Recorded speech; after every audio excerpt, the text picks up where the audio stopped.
Hey guys, welcome back for another episode of the 2-Minute Warning. I'm Blake Schowalter. And I'm Beto Vaca Diez. And in today's episode, we primarily usually do a SEMO episode only, but we're going to do sort of a hybrid today with all the NBA news and UFC news coming in. But starting off with SEMO Sports, men's basketball, huge game this Saturday versus Morehead. Morehead is the first in the conference right now. We are just one game behind, so if we win this game, we take that one seed, and later on, if we win the OVC, we punch our ticket to March Madness. So huge implications to this game. Going to be a really good one. Don't want to miss it. Yeah, going to be a very exciting game. Morehead hasn't lost in their last 6 games, and of course they're sitting at that one seed in the OVC.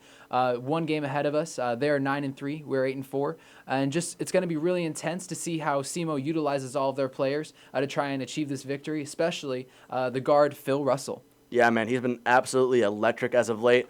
Averaging 19.2 points per game, definitely the heartbeat of this team right now. Going to need a lot from him to win this game, but he always shows up, so not worried about that at all. But going to be a really, really good game. Yeah, 100%. Phil Russell won SEMO Athlete of the Week this week. And in his last 5 games, he's getting 29 points, 37 points, 19 points, 30 points, and 13. Just playing with his heart, playing with his soul to try and keep his team in the fight for the OVC, really putting them on his back and pushing them forward.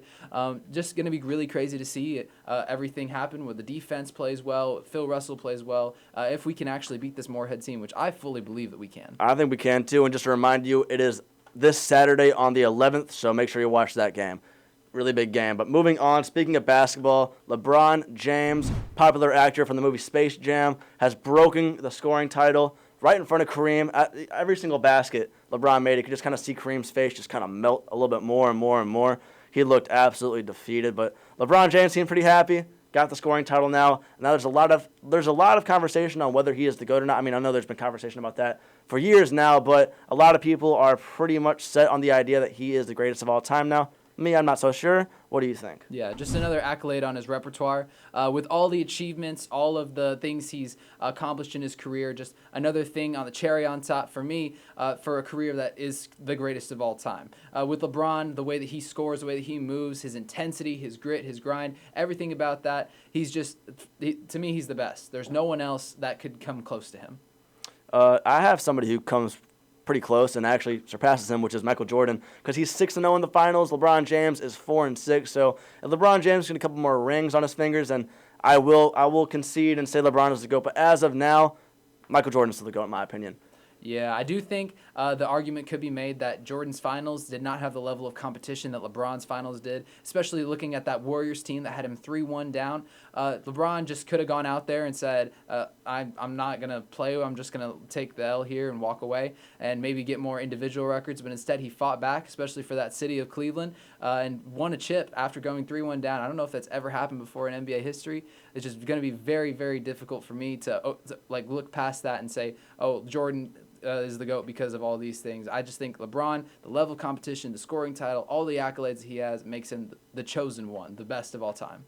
Yeah, I know we can agree to disagree. That's totally fine. But speaking of the Lakers, we got a Woj bomb coming in, man. We'll talk about that. Yeah, 100%.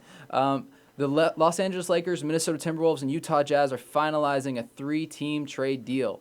Wow. That's intense. The trade deadline is coming up, and of course the Lakers have been looking to trade Russell Westbrook since the beginning of the season, and it's finally going to happen. Huge relief off of Russell's shoulder, and maybe even a bigger relief off of LeBron James' shoulder, because, I mean, they've been getting a lot of heat. Russ has not been playing as good as he used to since last year, really, but yeah, he's gone now. He's going to Utah, correct? Yes, sir, Utah. So maybe those Mormons are going to be a little bit nicer to him. Maybe we'll play better, who knows, but Mormons can also be pretty mean, so we'll see what happens. Hopefully he can kickstart his career back up where he used to be and play really well. But if he keeps on playing like he's been playing, he's going to be out of the league pretty soon here. Yeah, 100%. Just tragic seeing Kyrie, the Kyrie deal to the Lakers fall through. But now D'Angelo Russell going to show up and be a Laker. And, of course, like you said, Russell Westbrook out of the Lakers uniform into the Utah Jazz. Hopefully he can reinvent himself, become the player that he was, getting his triple-double game back up. Just really sad to see what's happened to Russ, the hate that he's received and everything like that. Just hopefully he comes back in better form. Yeah, man. And also for the Lakers, D'Angelo Russell now. That's going to be a pretty good fit with LeBron James. I mean, they didn't get Kyrie. That's what they wanted in the first place. But D'Angelo Russell is no slouch. Really good addition for the Lakers. It's going to be interesting what they can do in this last stretch trying to get into the playoffs. Yeah, 100%. It's going to be tight, knowing that the Lakers aren't exactly in great standing in the NBA right now. And especially in a division like the West, shark tank of a division. So hopefully the Lakers can get back up. LeBron can continue to push his legacy of being the greatest of all time. D'Angelo Russell can be a great addition to the squad. Then last up, we have the UFC. Huge fight announcement earlier this week. Conor McGregor taking on Michael Chandler. Both are going to be the Ultimate Fighting coaches for this season. Going to be really entertaining stuff, man. Yeah, I'm really excited to see this. Obviously, Conor McGregor, the most entertaining UFC fighter in the history of the promotion, and Michael Chandler, currently probably the most entertaining active fighter. And so seeing these two collide is going to be intense and insane. First of all, in the Ultimate Fighter, as coaches, McGregor, who's usually more negative and uptight with his athletes on the show, well, Chandler, who anyone follows his social media, just knows that he's a great guy, someone who really wants to pour into these athletes and nurture them into future fighters and future men, as he tries to teach them as much personally as he does athletically. And so it's going to be crazy to see how these two combat on the Ultimate Fighter, but also in the cage. These guys are insane whenever it comes to first rounds, just the way that they fight, the way that they go out of there. It's going to be electric. Some people are saying this is going to be the most violent, entertaining first round in the history of MMA, and I'm all here for it. Yeah, you have two excellent first-round fighters. As you know, Michael Chandler comes out of a cannon off of that first bell, right on his opponent immediately. And then Conor McGregor, a really good first-round fighter, won a round against Khabib, one of Khabib's only losses as far as rounds go in that first round. So it's going to be really interesting. There's no way, in my opinion, this fight goes unanimous decision. I think it's going to be a finish, whether that be by submission or knockout. If it is submission, I think Michael Chandler, because he has that wrestling advantage, was a D1 wrestler for Missouri, really, really good on the ground. I think Michael Chandler does have the chance at submitting Conor. But as far as knockouts go, you can never stray away or bet against that left-handed Conor McGregor's. I mean, it's absolutely insane. So could put his lights out, who knows, but we're in for a good one, man. Yeah, both of these fighters in desperate need of a win. Obviously, McGregor needing to come back into the title shot, needing to come back into the top 5 of the lightweight division. A win over Chandler would be perfect for that, to give him a jump right to Islam Makhachev. But for Chandler, this is going to be a great name to put on his resume, along with all the other names that he has in the UFC, and Tony Ferguson and Dan Hooker. If he can get the win over McGregor, I think it would shake up the world a little bit, give Chandler a little bit of momentum going forward, and also make us forget about the losses that he's had against Dustin Poirier, against Charles Oliveira, and hopefully put him back into title contention against Islam Makhachev. Yeah, then lastly, I think this might go under the radar a little bit, but because they're Ultimate Fighting coaches for this season, it gives Conor McGregor a lot more time to talk trash and get into Michael Chandler's head, which everybody knows Conor McGregor is extremely good at before fights.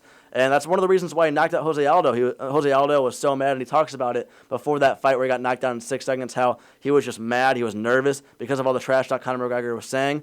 And now he has a whole season to talk trash to Michael Chandler, so it's going to be interesting to see how that plays a role in this fight. Yeah, 100%. Both of these guys are incredible. And going back to the concept of the first round, Michael Chandler has 13 first-round finishes in his career, while Conor McGregor has 14. So this could be over within 5 minutes. And I'm really excited for it, knowing McGregor on his last time he came back to the UFC, knocked out Cowboy Cerrone in 40 seconds. It would not be insane to see him do the same thing, especially knowing the way that Chandler fights, always going forward, always constant pressure, trying to throw a big bomb. If McGregor can get a correct read, it's going to take one left hand, and his lights are going to be out that night.